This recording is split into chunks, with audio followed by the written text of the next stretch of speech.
నమస్తే ఓరగల్లు 9 న్యూస్కి స్వాగతం. లోక్సభ ఎన్నికలను పకడ్బందీగా నిర్వహించేందుకే అన్ని ఏర్పాట్లు పూర్తి చేశామని తెలంగాణ ప్రధాన ఎన్నికల అధికారి వికాస్ రాజ్ తెలిపారు. హైదరాబాద్లో ఏర్పాటు చేసిన మీడియా సమావేశంలో ఆయన పాల్గొన్నారు. రాష్ట్రంలో 3.32 కోట్ల మంది ఓటు హక్కును వినియోగానికి వీలుగా 35,808 పోలింగ్ కేంద్రాలను ఏర్పాటు చేసినట్లుగా తెలిపారు. లోక్సభ ఎన్నికల్లో మొత్తం 525 మంది పోటీ చేస్తుండగా ఇందులో 285 మంది స్వాతంత్రులుగా పోటీ చేస్తున్నట్లుగా వెల్లడించారు. ఆదిలాబాద్లో అత్యల్పంగా 12 మంది పోటీ చేస్తున్నారని, సికింద్రాబాద్లో అత్యధికంగా 45 మంది పోటీ చేస్తున్నట్లుగా వెల్లడించారు. కొన్ని చోట్ల 2-3 బ్యాలెట్లు వాడుతున్నామని, 7 స్థానాల్లో 3 ఈవీఎంలు వాడవలసి వస్తుందని చెప్పారు. 9 స్థానాల్లో 2 ఈవీఎంలు వాడవలసి వస్తుందని తెలిపారు వికాస్ రాజ్.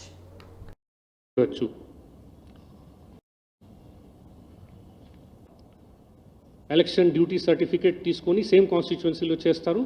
మిగతా వాళ్ళు వేరే కాన్స్టిట్యుయెన్సీ వాళ్ళు అబౌట్ 2,33,000 ఓటర్ ఫెసిలిటేషన్ సెంటర్లో అప్రూవ్ చేసి వాళ్ళకి హోమ్ ఓటింగ్ కోసం చేశారు. వాళ్ళకు మళ్ళీ కొంత రెస్ట్ తీసుకున్నట్టు అరేంజ్మెంట్స్ చేయమని చెప్పడం జరిగింది. తర్వాత పారామెడికల్ లేకపోతే ఆశా వర్కర్స్ ఉంటారు. ORS and medical kits to if needed. Slow moving teams ఎక్కడైనా ఏదైనా కారణాల వల్ల పోలింగ్ స్లోగా జరుగుతుంది అంటే సెక్టర్ ఆఫీసర్స్ని అది కంటిన్యూస్గా మానిటర్ చేయమని కూడా చెప్పడం జరిగింది. So that is continuously moved fast so that not much of queue is allowed to form. Of course untoward incident ఏమైనా జరిగితే of course ambulance etc will also be kept on the standby if that is needed anywhere. Various political parties had requested for extension of poll by 1 more hour up to 6 o'clock. So that request has been sent to ECI. We are waiting for any instructions for extension of poll up to 6 p.m. in non-LWE affected 12 crores pick card through this. Of course, they can also give complaints through this app. Tarvata contesting candidates details kuda chudalante dantlo poi chudachu.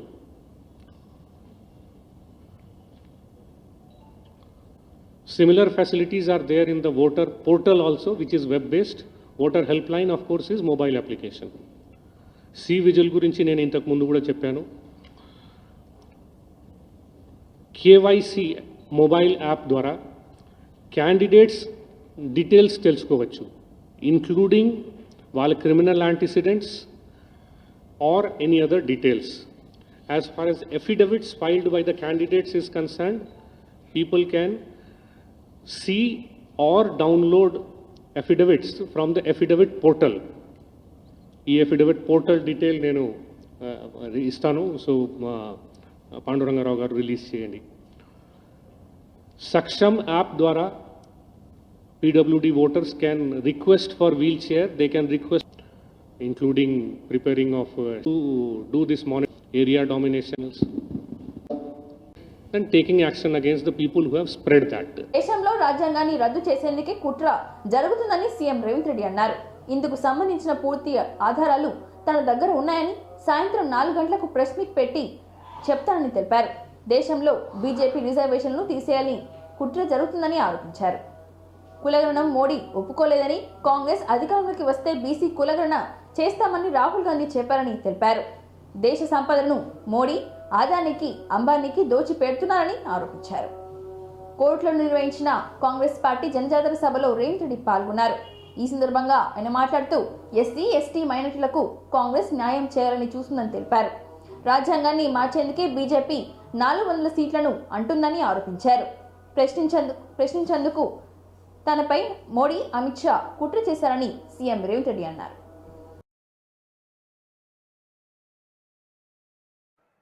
విఫలం చెంది వచ్చిన తెలంగాణ రాష్ట్రం వెనక్కి పోతే సుదర్శన్ రెడ్డి గారు ఎన్నికలు ఈ 18వ ఈ రాష్ట్రాన్ని సర్వనాశనం చేసి 10 ఏళ్లలో 100 ఏళ్లకు సరిపోయే విధ్వంసం చంద్రశేఖరరావు చేసి ఈ రాష్ట్రాన్ని దోసుకుంటుంటే మీరందరూ కలిసికట్టుగా అండగా నిలబడి ఈనాడు ఇందిరమ్మ రాజ్యాన్ని కాంగ్రెస్ ప్రభుత్వాన్ని తీసుకొచ్చింది. ఏ కహరాకి పడింది తప్పైతే ఈడ బీజేపీ నాయకులు లేరా? ఈడ మీ ఎంపీ ధర్మపురి అరవిందే బీజేపీ కదా, పక్కన బండి సంజయ్ బీజేపీ కదా, ఆ పక్కన కిషన్ రెడ్డి గారు కేంద్ర మంత్రి కదా. తెలంగాణలో ఎందుకో కేసు పెట్టలేదు, ఎందుకో ఫిర్యాదు చేయలేదంటే ఈడీ ఇన్కమ్ ట్యాక్స్ సిబిఐ కాదు, ఈ రోజు ఢిల్లీ పోలీసులను కూడా ఉపయోగించి మనల్ని భయపెట్టాలని చూస్తున్నారు. నేను అడుగుతున్న మిత్రులారా, ఈడ చాలా మంది యువకులు 10 ఏళ్ళు చంద్రశేఖరరావు చేసింది ఇదే కదా. మన కార్యకర్తల ఆస్తులు అక్రమ కేసులు పెట్టిండు. గుజరాత్ వాడిగా తెలంగాణకు వచ్చి తెలంగాణలో మనల్ని తిట్టిండు, మనల్ని శాపించిండు, మనల్ని దెబ్బతీయాలని కుట్ర చేస్తున్నాడు. ఎవరైతే చెరువులోనే మూసి రివర్లోనే చెప్పదలుచుకున్నా సాయంత్రం 5 గంటలకు హైదరాబాద్ లో ప్రెస్ మీట్ పెట్టి ఏ విధంగా రాజ్యాంగాన్ని రద్దు చేయాలనుకున్నారో, రాజ్యాంగాన్ని రద్దు చేయడం ద్వారా, రాజ్యాంగాన్ని సమూలంగా మార్చడం ద్వారా రిజర్వేషన్లు దెబ్బతీయాలనుకున్నారు. గుజరాత్ నుంచి వచ్చి అన్యాయంగా రాజ్యాలు ఏలాలంటే వాళ్లకు వన్నె వస్తుంది. కానీ పెద్దలు జీవన్ రెడ్డి గారు, రాహుల్ గాంధీ గారు ఆ వాదనతో ఏకీభవించడం, రాహుల్ గాంధీ గారు కాంగ్రెస్ పార్టీ విధానంలో ఎక్కడ అధికారంలో వచ్చినా కాంగ్రెస్ పార్టీ రాష్ట్రాలలో కానీ అదేవిధంగా కేంద్రంలో అధికార స్లోగన్ తీసుకొని వచ్చారు. ఎన్సీపీని చీల్చి అనాలి. వాటన్నిటినీ మోడీ గారు మేఘాల మీద దేశ భద్రతకి ఏదో ముప్పు వచ్చినట్టు దేశ కేంద్ర హోంశాఖ పరిధిలో పనిచేస్తారు. రాజ్యాంగంపై నాకు గౌరవం ఉంది, అయితే రానున్న రోజుల్లో అది మారనుంది. వాళ్ళకి సంబంధించిన వాళ్ళు ఏ విధానం అసలు బలహీన వర్గాల రిజర్వేషన్లు పెంచడానికి అవసరమైన నిర్ణయం తీసుకునేది ఇండియా కూటమి. కావాలంటే మీరు పోయి ఆయన అడుగు చెప్పినట్టు ఎస్టేట్ కూడా ఉన్నది. ఎందుకంటే చాలా ముందే దూదేకులకు రాష్ట్రాలలోనే ప్రభుత్వాలు ఉన్నాయి. ఆ రోజుతో డర్కరే కుచ్ అన్నిటిని అమ్మడం ద్వారా వచ్చిన తర్వాత చాలా విషయాలు చేసిండి. ఇప్పుడు అందుకు తెలంగాణ ప్రజలు ఇది నా మీద और बाकी के लोग हम लोग साफ कह ఆనాటి ప్రభుత్వం ఆర్ఎస్ సిద్ధాంతకర్త ఎన్జి వైద్య 2015 ఆగస్టు 30 నాడు ఇండియా టుడేకు ఒక ఇంటర్వ్యూ అసలు రిజర్వేషన్ మండల్ నేతృత్వంలో ఒక కమిషన్ కమండల్ పేరు మీద ఎల్కే అద్వానీ గారు రథయాత్ర చేపట్టి ఇంతకంటే పెంచాలనుకున్నప్పుడు బలహీన వర్గాల యొక్క జనాభా లెక్కించి జనాభాను ప్రాతిపదికన మీరు రిజర్వేషన్లు పెంచాలి అని ఇదే సందర్భంగా నల్గొండ బీట్ మార్కెట్ లో బీఆర్టీయూ హమాలీ సంఘం ఆధ్వర్యంలో ఏర్పాటు చేసిన కార్మిక జెండాను బీఆర్టీయూ రాష్ట్ర కార్యదర్శి ఆచారి, హమాలీ సంఘం గౌరవ అధ్యక్షులు మరియు బీఆర్ఎస్ సీనియర్ నాయకుడు శ్రీనివాస్ రెడ్డి, జిల్లా అధ్యక్షుడు వెంకటరెడ్డితో కలిసి భూపాలరెడ్డి జెండా ఆవిష్కరించారు. ఈ సందర్భంగా ఆయన మాట్లాడుతూ కార్మికుల అభివృద్ధే తమ ధ్యేయమని, వారి అభివృద్ధి కోసం ఎంతవరకైనా పోరాటం చేస్తామని తెలిపారు. కార్మికుల అభివృద్ధే మన దేశ సంపదని ఆయన తెలిపారు. కార్మికుల ఐక్యత ఈ దేశ సంపదని, అటువంటి కార్మికుల అభివృద్ధి కోసం కేసీఆర్ ఎన్నో సంక్షేమ పథకాలు ప్రవేశపెట్టారని మాజీ ఎమ్మెల్యే భూపాలరెడ్డి అన్నారు.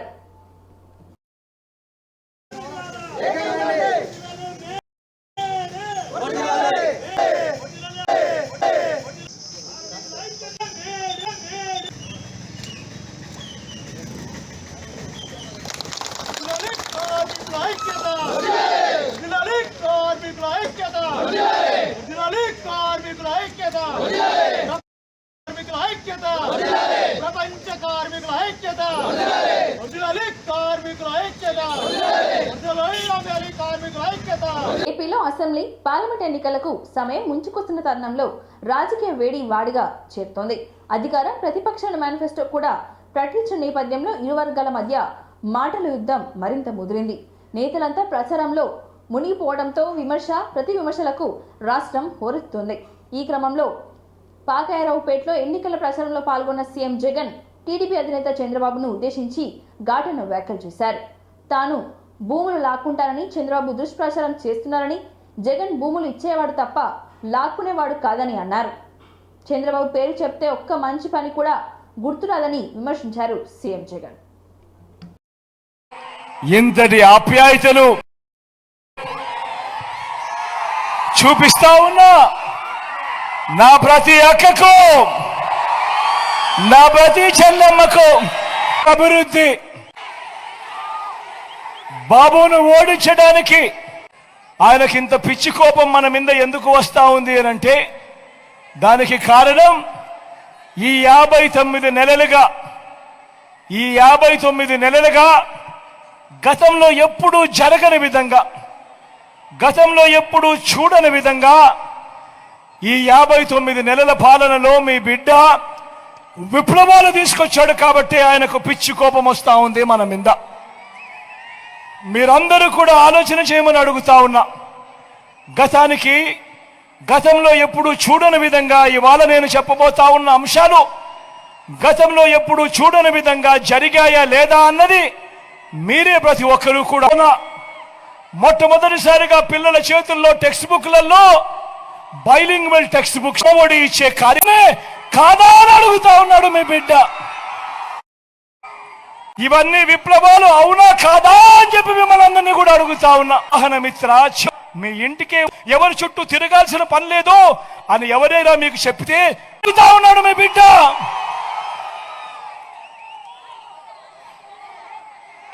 అటువైపున చూస్తే అటువైపున ఓ చంద్రబాబు కనిపిస్తాడు, ఓ ఈనాడు కనిపిస్తాడు, ఓ ఆంధ్రజ్యోతి కనిపిస్తుంది, ఓ TV5 కనిపిస్తుంది, ఓ దత్తపుత్రుడు కనిపిస్తాడు. వీళ్ళందరికీ తోడు ఓ బీజేపీ, ఓ కాంగ్రెస్. ఇవి సరిపోవు అన్నట్టుగా కుట్రలు, కుతంత్రాలు, అబద్ధాలు, మోసాలు ప్రతిరోజు కూడా ఇదే జరుగుతా ఉంది.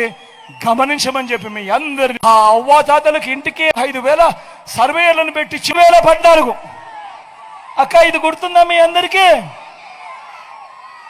అక్క, ఇదంతా మీ అందరికీ గుర్తుందా? 25,000 రూపాయలు బ్యాంక్ అర్హులందరికీ 3 శాఖలు నొక్కాలి, ఉండాలి. జగన్ మీ బిడ్డ మరొక్కసారి 2 చేతులు జోడించి పోలీస్ స్టేషన్ ను బుధవారం జిల్లా ఎస్పీ జానకి షర్మిల తనిఖీ చేశారు. రికార్డులు, రిసెప్షన్, టెక్నికల్ రూమ్ ను పరిశీలించారు. సిబ్బందితో మాట్లాడి వారి విధులకు సంబంధించి సూచన చేశారు. ఎలవేళ ఫిర్యాదులు స్వీకరించడం, బాధితుల ఫిర్యాదులపై సత్వరం స్పందించి సేవలు అందించాలని చెప్పారు. గ్రామాల్లో సీసీ కెమెరాలు అమర్చే విధంగా ప్రజలను చైతన్యం పరచాలని అన్నారు. అసాంఘిక కార్యకలాపాలపై ఉక్కుపాదం మోపాలని ఆదేశించారు. ఈరోజు బైన్సా సబ్ డివిజన్లో ముదోల్ సర్కిల్లో ముదోల్ పోలీస్ స్టేషన్ ఇన్స్పెక్షన్ చేయడానికి ఇక్కడ రావడం జరిగింది. ఈ పోలీస్ స్టేషన్ పరిసరాలు, పోలీస్ స్టేషన్ రికార్డులు పరిశీలించాము. ఇక్కడ రికార్డ్స్ ఇవన్నీ కూడా ఎస్ఐ పనితీరు ఇవన్నీ చాలా సంతృప్తికరంగా ఉన్నాయి. ఈ ఎలక్షన్కి సంబంధించి మేము బార్డర్ చెక్ పోస్టులు ఇవన్నీ కూడా అరేంజ్ చేశాము. దీనికి సంబంధించి చెకింగ్స్ కూడా జరుగుతున్నాయి. ఫ్లయింగ్ స్క్వాడ్స్, స్టాటిక్ టీమ్స్ కూడా ఇవన్నీ మంచి చెకింగ్స్ చేసి దాదాపు 2 కోట్ల వరకు మేము అమౌంట్ సీజ్ చేయడం జరిగింది. ఇంకా శాంతియుతంగా ఎలక్షన్స్ జరగాలి అని కోరుకుంటున్నాను. Thank you.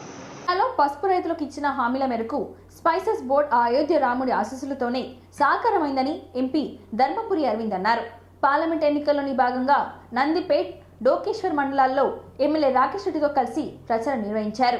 నందిపేట్ నంది చౌక్ వద్ద నిర్వహించిన కార్నర్ మీటింగ్లో ఆయన మాట్లాడుతూ 70 ఏళ్లలో గుర్తుకు రాని గల్ఫ్ బోర్డు కాంగ్రెస్ పార్టీకి ఇప్పుడు ఎందుకు గుర్తొచ్చిందని అన్నారు.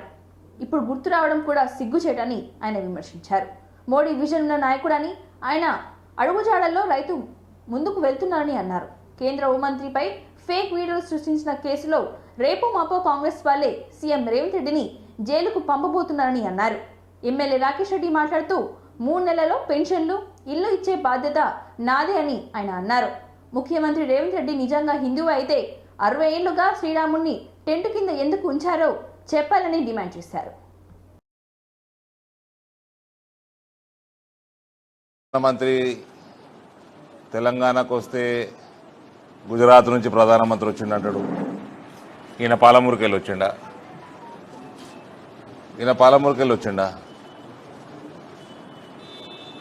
రెస్పెక్ట్ఫుల్ రాధాకృష్ణ గారు, నా భాష మాత్రం మారింది కానీ ఈ రేవంత్ వ్యవహారం చూస్తుంటే మళ్ళీ కేసీఆర్ జమానానే తీసుకొచ్చేటట్టున్నాడు. మనం ఆయనకు రియాక్ట్ అయినామనుకోండి అదే భాషలా, అది మళ్ళీ గట్లనే అవుతుంది ఈ తెలంగాణ రాజకీయాలు. దానికి ఉందాతనం ఎప్పటికీ రాదు. ప్రధానమంత్రి గారిని పట్టుకొని గుజరాత్ నుంచి వచ్చిండు అన్నీ ఏదో గుడ్డు పెట్టుకున్నట్టు నెత్తి మీద సంబంధించిన పార్లమెంట్కి సంబంధించిన ఎలక్షన్లు నడుస్తున్నాయి. కోసం మేము రోడెక్కినాం. ఇంపార్టెంట్ అజెండా తోటి ఎలక్షన్లు నడుస్తున్నాయి. సిటిజన్షిప్ అమెండ్మెంట్ యాక్ట్ మీద, నేషనల్ రిజిస్టర్ ఆఫ్ సిటిజన్స్ మీద. టూరిస్టులు పెరుగుతున్నారు అక్కడ. ఒకటే 3 ఫోటోగ్రాఫ్లతోటి మాల్డీవ్స్ని కథం పట్టించి లక్షద్వీప్ని ఏ రకంగా పెంచిండు, రిజర్వేషన్ ముచ్చట తీసిండు. ఇది కేవలం 6 గ్యారంటీల నుంచి ప్రజల దృష్టి మళ్లించడానికి వీళ్ళు ఈ పని రోజు ఇదే మాట మాట్లాడుతూ ఉన్నారు. నరేంద్ర మోడీ నిన్న జహీరాబాద్లో ఆయన ప్రాణం ఉన్నంత వరకు రిజర్వేషన్లు, ఎస్సీ ఎస్టీ ఓబీసీల రిజర్వేషన్లు ముస్లింల కోసం తగ్గనిచ్చే ప్రసక్తే లేదు, చెయ్యనియనని చెప్పేసి ఆయన మళ్ళీ చెప్పలేదంటాడు. ఈయనకు హిందీ రాదా? ఆడు వేయండు ఆప్కి అదాలత్లో వేయండు, మై హిందీ మై ప్రాక్టీస్ అన్నాడు. ఈ హిందీ మయ్యా, ఇంగ్లీష్ మయ్యా, అది ఏ భాష?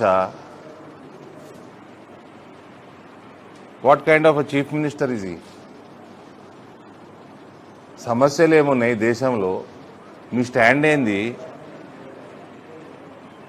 ఆయన చెప్తున్నా భారీ మెజారిటీ తోటి బీజేపీ గెలుస్తుంది.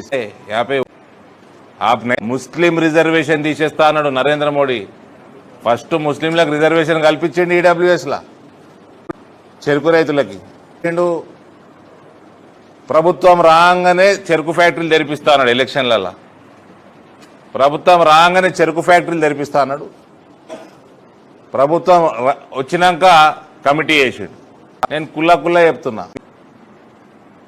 నేను కేంద్ర ప్రభుత్వం నుంచి రెస్పాన్సిబుల్ మంత్రులతోటి మాట్లాడి చెప్తున్నా. నేను తెలంగాణలో నేషనల్ హైవే లక్షల కోట్లు పెట్టేది నా నియోజకవర్గంలో. ఇప్పుడు ఒకటే రోడ్ల 4100 కోట్ల అండి. చాలా సభ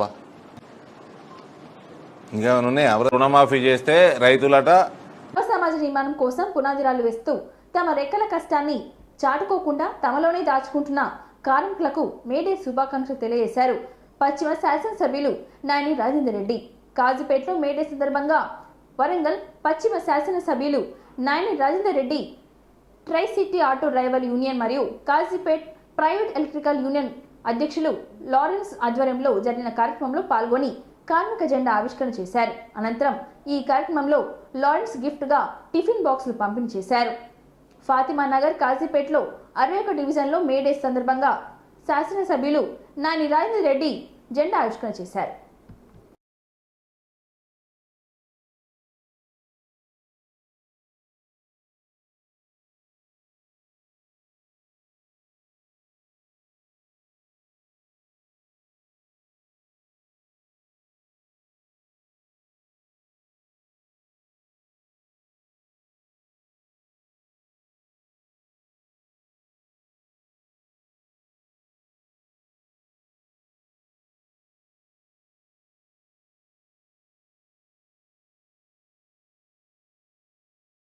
నరేంద్ర మోడీని మరోసారి ప్రధాని చేద్దామని బీజేఎల్పీ నేత ఎమ్మెల్యే మహేశ్వర్ రెడ్డి అన్నారు. ఎంపీ అభ్యర్థిగా నగేష్ను గెలిపించాలని నిర్మల్ జిల్లా సారంగపూర్ మండలంలో ఎన్నికల ప్రచారం నిర్వహించారు. ఉపాధి కూలీలతో మాట్లాడుతూ ఈ నెల 13న జరిగే ఎన్నికల్లో కమలం పువ్వు గుర్తుకు ఓటు వేసి గెలిపించాలని కోరారు. 10 రోజుల పాటు ప్రతి ఒక్కరూ పార్టీ గెలుపు కోసం శ్రమించాలని పిలుపునిచ్చారు.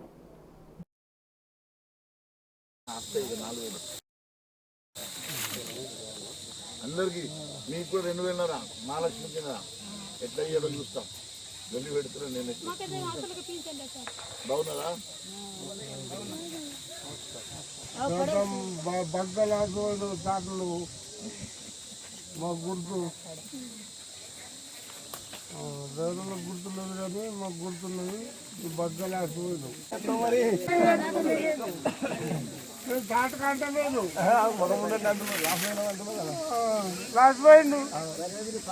ఎంతమంది వయసు ఉన్నా లేకుండా 2,000 ఇస్తామన్నారు కదా, ఎందుకు ఇస్తలేమో అని అడుగుతున్నాడు. ప్రతి ఆవిడలో 2,000 నెలకి ఇస్తున్నాడు, 4,000 రూపాయలు ఏమో పెద్ద మనుషులకు ఇస్తున్నాడు కదా, ఎందుకు ఇస్తలేమని కొట్లాడుతున్నా. ఇళ్ళ విషయం అయితే అది గవర్నమెంట్, మన సెంట్రల్ గవర్నమెంట్ కాబట్టి అది నేను ఇల్లు లేని వాళ్ళందరికీ ఇప్పిస్తాను. ఇళ్ళ బాధ్యత నాది. ఇక పెన్షన్ అంటావా కొట్లాడుతున్నాము, ఎంతవరకు అవుతుందో చూస్తా, లేకుంటే నేను అవసరమైతే ధర్నా కన్నా కూర్చుంటా, మీకు ఖచ్చితంగా చేస్తాను. నేను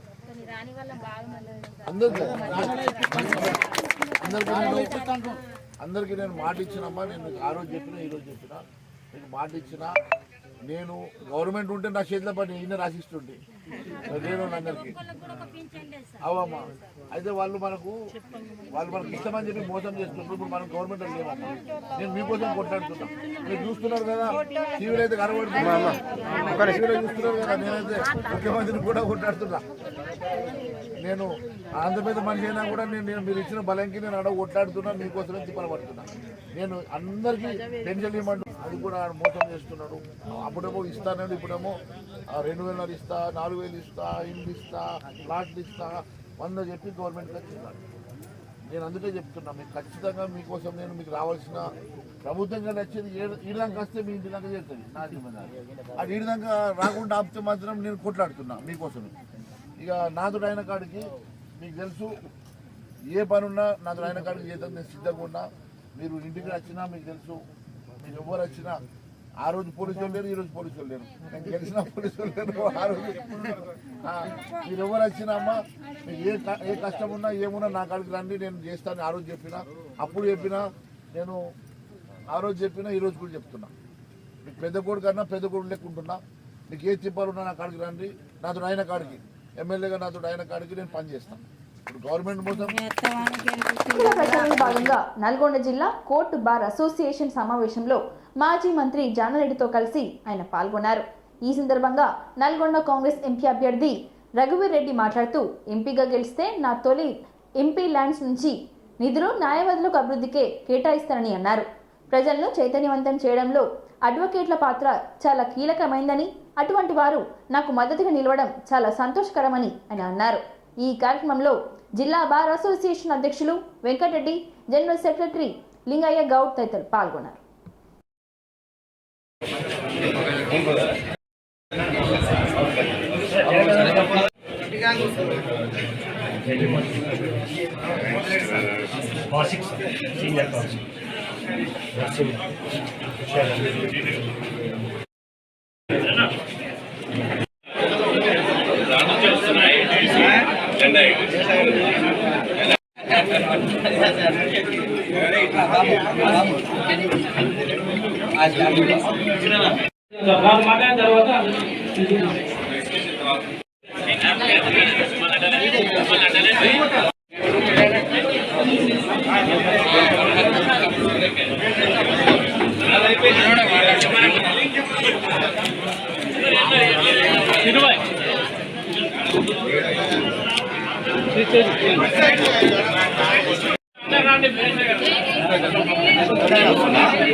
భారతదేశంలో ఈ మీటింగ్కి సమావేశినందుకు ప్రెసిడెంట్ వెంకటరెడ్డి గారికి, జనరల్ సెక్రటరీ లింగయ్య గౌడ్ గారికి, అలాగే కార్యవర్గ సభ్యులు వారితో పాటు అప్పుడు కూడా వారికి చెప్పుండే ముఖ్యమంత్రి గారు కూడా మీకు ఇంకా ఏమైనా సమస్యలు ఉన్నా కానీ, అంటే హైకోర్టు సీజీ గారు, సుప్రీంకోర్టు సీజీ గారితో ముఖ్యమంత్రి గారు పాల్గొన్నప్పుడు ఇంకా ఏమైనా డిస్ట్రిక్ట్ లెవెల్లో ఎలా ఉన్నా కానీ ఈ ప్రభుత్వం మా వంతు నుంచి మా వంతు సహకారం తప్పకుండా మీకు ఉంటుంది అని ముఖ్యమంత్రి గారు వారికి చెప్పడం జరిగింది. వారికి అప్పుడు సీజీ గారు కూడా, సుప్రీంకోర్టు సీజీ గారు, హైకోర్టు సీజీ గారు కూడా they were happy with how the government is proactive towards this. Because అది ఇప్పుడు కాదు, యాక్చువల్లీ 10-15 సంవత్సరాల నుంచి బర్నింగ్ ఇష్యూ, పెండింగ్ ఇష్యూ ఉంటుంది. బికాజ్ ఇంటిగ్రేటెడ్ డౌన్ టు కట్టాలి.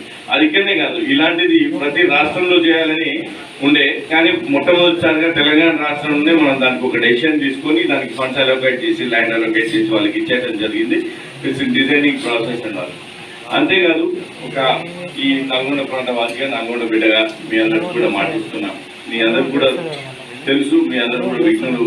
మీరు ఎన్నుకొని నాకు సపోర్ట్ చేయమని, ఇది మీరే అని కాదు, ఎందుకంటే మీరు ఒక 100,000 మందిని శాసించే స్థానంలో ఉన్నవాళ్ళు. కాబట్టి మీ హెల్ప్ అనేది తప్పకుండా నాకు చాలా హెల్ప్ అవుతుంది. ఈ సందర్భంగా మిర్యాలగూడ పట్టణంలో కార్మికుల ఆధ్వర్యంలో జెండా ఆవిష్కరించారు.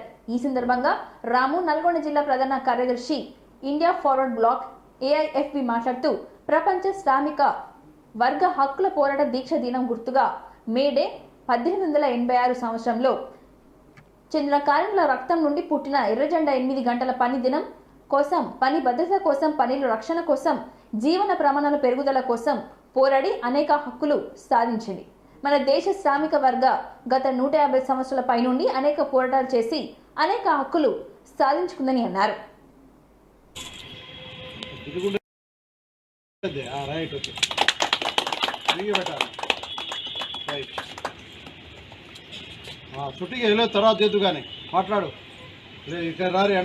ప్రపంచంలో ఉన్నటువంటి యావత్తు దేశాలన్నీ ఈ రోజున ఘనంగా మేడే జయంతి ఉత్సవాలను నడుపుకోవడం జరుగుతూ ఉంది. దానిలో భాగంగా మిర్యాలగూడ నియోజకవర్గ హెడ్ క్వార్టర్లో నేతాజీ సుభాష్ చంద్రబోస్ గారు స్థాపించినటువంటి All India forward black party జిల్లా కమిటీ ఆధ్వర్యంలో PUCC కార్మిక సంఘం జిల్లా కన్వీనర్ జలీల్ గారి అధ్యక్షతన జరిగినటువంటి ఈ యొక్క కార్యక్రమానికి ముఖ్య అతిథిగా మేము పాల్గొని ఈ రోజున జెండావిష్కరణ కార్యక్రమం నిర్వహించడం జరిగింది.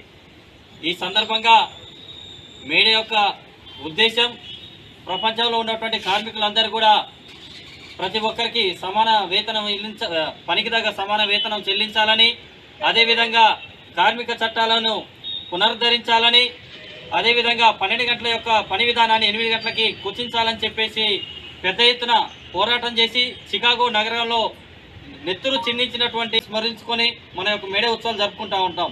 ఇలాంటి సందర్భంలో మన యొక్క భారతదేశంలో బీజేపీ ప్రభుత్వం అధికారంలోకి వచ్చిన తర్వాత పెద్ద ఎత్తున ఈ యొక్క కార్మిక చట్టాన్ని దాన్ని నీరుగార్చే విధంగా చాలా రకాల సవరణలు చేస్తూ వారికి ఉన్నటువంటి హక్కులను కాలరాస్తూ 8 గంటల పని విధానాన్ని తగ్గించి దాన్ని మళ్ళా 12 గంటల పని విధానానికి ముందుకు కొనసాగే విధంగా సవరణ చేసినటువంటి పరిస్థితులు కనపడతా ఉన్నాయి. ఇటువంటి సందర్భంలో ప్రతి ఒక్కరం కూడా ఏదైతే రైతులకి కావాల్సినటువంటి గిట్టుబాటు ధరే కానీ, మహిళలకు సంబంధించినటువంటి సమాన హక్కులే కానీ, అదేవిధంగా ప్రతి ఒక్క విషయంలో ప్రతి ఒక్క పనిలో ప్రతి ఒక్కరిని గౌరవించాల్సినటువంటి బాధ్యత ఈ యొక్క ప్రభుత్వాలపైన ఉంది. కానీ ఇప్పుడు ఉన్నటువంటి ప్రభుత్వాలన్నీ కూడా పెద్ద ఎత్తున కార్మికులని, కర్షకులని నష్టం చేకూర్చే విధంగా ముందుకు వెళ్తున్నటువంటి పరిస్థితి ఉంది. కాబట్టి ప్రపంచంలో ఉన్నటువంటి యావత్తు కార్మికులు అంతా ముక్తకంఠంతో ఈ యొక్క పాలక వ్యవస్థని ఖండించి కార్మికుల యొక్క హక్కులని కాపాడుకోవడానికి ముందుకు కొనసాగాలని చెప్పేసి మేము all India forward black party Nalgonda జిల్లా కమిటీ పక్షాన కోరుకుంటూ ఈ యొక్క లస్కర్ బజార్లో మేడే సందర్భంగా మాజీ ఎమ్మెల్యే వినయ్ భాస్కర్, వరంగల్ ఎంపీ అభ్యర్థి సుధీర్ బాబు కలిసి ట్రై సిటీలో ఉన్న కార్మికులతో పలు చోట్ల auto drivers union, private electrical union కార్మిక బృందం ఆధ్వర్యంలో జరిగిన కార్యక్రమంలో పాల్గొని కార్మిక జెండాను ఆవిష్కరణ చేశారు. ఈ సందర్భంగా వినయ్ భాస్కర్ మాట్లాడుతూ మేడే కార్మికులకు పండుగ రోజు దశాబ్దాలుగా పనిలో వేలలో లేకుండా గొడ్డు చాకిరీ చేయించుకుంటున్న కార్మికులకు విముక్తి కల్పించిన రోజుగా పరిగణిస్తారు.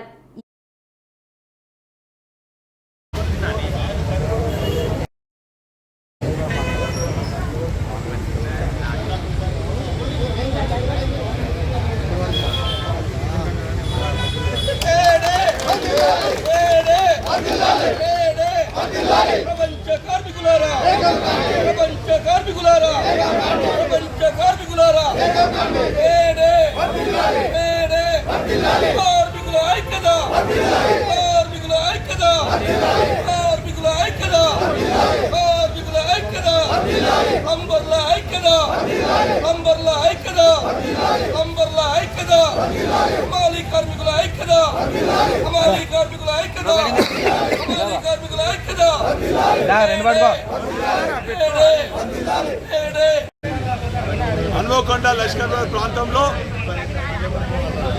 అనేక అసంఘటిత కార్మికులు, ప్రత్యేకించి రోజువారీ కూలీలు, శానిటేషన్ మిత్రులు, ప్లంబర్ మిత్రులు, హమాలీ మిత్రులు అందరూ కూడా ఈ వేడుకల్లో పాల్గొనడం జరుగుతుంది. ఈ సందర్భంగా తెలంగాణ రాష్ట్రం రాకముందు కార్మిక లోకమంతా కూడా తెలంగాణ కోసం ఉద్యమించినటువంటి సందర్భాన్ని గుర్తుపెట్టుకొని కార్మిక లోకానికి గుర్తింపుగా వారి హక్కులను ఆత్మగౌరవం కాపాడే విధంగా ప్రతి జిల్లాలో కూడా కార్మిక భవన్ ఏర్పాటు చేయాలని చెప్పి తెలంగాణ తొలి ముఖ్యమంత్రి కేసీఆర్ గారికి విన్నవిస్తే వారు పెద్ద మనసుతోని అన్ని జిల్లా కేంద్రాలలో 2000 గజాలతోని కార్మిక భవన్ ఏర్పాటు చేయాలని కోరడం జరిగింది. దానికి 2 కోట్లు కూడా శాంక్షన్ చేయడం జరిగింది. అందులో భాగంగా హన్మకొండ జిల్లా సంబంధించి కార్మిక భవన్లో స్వచ్ఛందంగా మా కార్మిక లోకమంతా కూడా కలిసి ఒక చిన్న కార్యాలయం ఏర్పాటు చేసుకోవడం జరిగింది. ఈ లోక భవనం కోసం నిధులు కేటాయించినటువంటి సందర్భాన్ని నిధులు కేటాయించాలంటే దాన్ని ఈ ప్రభుత్వం రద్దు చేయటం కార్మిక లోకానికి అన్యాయం చేసిందని కూడా ఈ సందర్భంగా తెలియజేస్తున్నాం. ఏదేమైనప్పటికీ కూడా ఒక పెద్ద ఆలోచనతోని ఆ కార్మిక భవన్ ఏర్పాటు చేయడం జరుగుతుంది. ప్రతి ఏటా కూడా కార్మిక మాసోత్సవాలు జరుగుతున్నటువంటి ఉద్దేశం ఈరోజు మా హమాలి కార్మికుడు వాళ్ళ కుటుంబంలో మరొక్కసారి హమాలి వృత్తి చేపట్టొద్దు. ఒక మేస్త్రి మరొక్కసారి ఆ కుటుంబం నుంచి తాపి పట్టొద్దు. ఒక ఆటో కార్మికుడు ఆ కుటుంబం నుంచి ఆటో హ్యాండిల్ పట్టొద్దు అనే ఉద్దేశంతో 10 ఏళ్ల నుంచి కూడా కార్మిక మాసోత్సవాలు చేస్తున్న సందర్భంగా అనేక సత్ఫలితాలు ఇచ్చినాయి. మా కార్మిక కుటుంబ సభ్యులు కుటుంబంలో ఉన్నటువంటి పిల్లలు అనేక మంది డాక్టర్లు కావడం జరిగింది, ఇంజనీర్లు కావడం జరిగింది, ఉన్నతమైన చదువులతో పాటు విదేశాలకు పోవడం జరిగింది. కానీ ఇంకా అనేక మంది కడు పేదరికంలో ఉన్నారు. వాస్తవంగా 8 గంటలు ఉంటే కానీ ఈరోజు ఒక్కొక్క కార్మికుడు 16 గంటలు పనిచేసినా కూడా పెరిగినటువంటి ధరలకు అనుగుణంగా వారి కుటుంబం పొట్ట గడిచే పరిస్థితి లేదు. అందుకే అనేక మార్పులు చేయాలని చెప్పి ఈ గ్లోబలైజేషన్ కారణంగా కార్మిక హక్కులన్నీ కూడా ఉల్లంఘన అవుతున్నాయి, కనుమరుగవుతున్నాయి. కాబట్టి కార్మిక సంఘాలన్నీ కూడా సంఘటితం చేసి ఒక సహకార వ్యవస్థను బలోపేతం చేసి తద్వారా వారిని ఆర్థికంగా పురోగతి చేయాలి, వారి కుటుంబాలలో ఆరోగ్యం ఆర్థికంగా మెరుగుపడాలనే ఉద్దేశంతోనే ఈ కార్మిక మాసోత్సవాలు ప్రతి ఏటా కూడా జరుగుతున్నాయి. కానీ ఇప్పుడు ఎన్నికల సందర్భంగా 15 వరకు 13 వరకు ఎన్నికలు ఉన్నాయి. ఆ తదుపరి మరి 15 నుంచి ఖచ్చితంగా పాటు సందర్భంగా తెలియజేసుకుంటూ మరి ఈ సందర్భంగా మా పార్లమెంట్ ఎన్నికల నేపథ్యంలో నల్గొండలోని ఎంఎన్ఆర్ గార్డెన్స్లో కాంగ్రెస్ పార్టీ బూత్ స్థాయి మీటింగ్లో పాల్గొని నాయకులకు కార్యకర్తలకు దిశానిర్దేశం చేశారు మంత్రి కోమటిరెడ్డి వెంకటరెడ్డి. ఈ సందర్భంగా ఆయన మాట్లాడుతూ ఢిల్లీ స్థాయి నుంచి మీకు ఈ జన్మంతా సేవ చేసుకుంటూ ఉంటాను. ఇక 12 రోజుల సమయం ఉంది. నా అసెంబ్లీ ఎన్నికల్లో ఎలా కష్టపడి పనిచేశారో పార్లమెంట్ ఎన్నికలకు కూడా అలాగే పనిచేయండి అని తెలిపారు. ఎండని దృష్టిలో పెట్టుకొని ఉదయం మరియు సాయంత్రం ప్రచారం చేసుకోవాలని అన్నారు. సీఎం రేవంత్ రెడ్డి, ఉత్తమ్ కుమార్ రెడ్డి కంటే మనకి ఎక్కువ మెజారిటీ రావాలని మీ అందరికీ ఇల్లు కట్టించే బాధ్యత నాదని అన్నారు.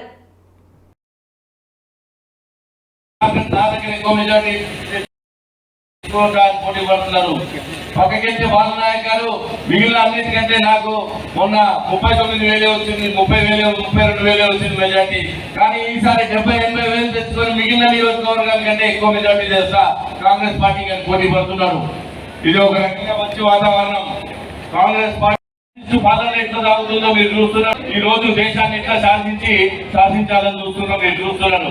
కాబట్టి కొంతమంది వీళ్ళలో ఎన్నున్నాడు ప్రభుత్వం పోతుంది అనే దాంట్లో భారీ విజయం కాంగ్రెస్ పార్టీకి సాధించుకోవాలి. మీ అందరికీ ఈ సందర్భంగా మాటిస్తున్నాను. తెలంగాణలో కాదు ఏ పట్టణం కూడా ఈ విధంగా ఉండకూడదని చెప్పి ఎవరైనా ఏ ఊరికి వచ్చినా ఇల్లు లేని వారు ఉన్నారంటే ఒక్కరు కూడా చేయలేకుండా ఇల్లు కట్టించే బాధ్యత నాది అని చెప్పి ఇందిరమ్మ ఇంట్లో కోసం పట్టణానికి సంబంధించిన 450 కోట్ల డ్రైనేజ్ కానీ, సిసి రోడ్లకు కానీ, కొత్త కాలనీలకు కానీ అప్పుడే నిధులు మంజూరయ్యాయి, టెండర్లు కూడా పూర్తి అయినాయి.